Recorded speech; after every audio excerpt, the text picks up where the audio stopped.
இறையேசுவில் பிரியமான சகோதர சகோதரிகளே, இன்று நம் தாய் திரு அவை திருச்சிலுவையின் மகிமையின் பெருவிழாவை கொண்டாடுகிறது. திருச்சிலுவை மகிமையின் பெருவிழாவிலிருந்து நாம் 3 முக்கிய பாடங்களை கற்றுக்கொள்ளலாம். முதலாவதாக, பாலை நிலத்தில் மோசே வெண்கல பாம்பை உயர்த்திய போது பாம்பு கடியினால் அவதிப்பட்டோர் அதை பார்த்தபோது பிழைத்து கொண்டனர்.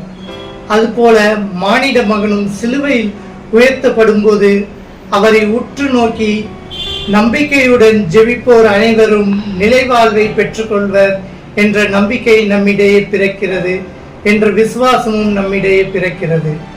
இரண்டாவதாக, சிலுவை அவமானத்தின் அடையாளமாக கருதப்பட்டது.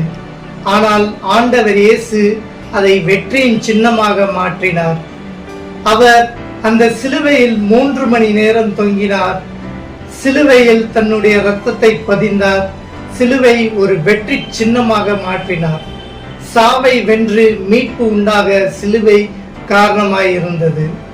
மூன்றாவதாக, சிலுவையை 3ஆம் நூற்றாண்டில் கான்ஸ்டன்டினோபிள் என்பவரால் தான் கண்டுபிடிக்கப்பட்டது. அன்று முதல்தான் திருச்சிலுவையின் மகிமையினால் கொண்டாடப்பட்டு வருகிறது.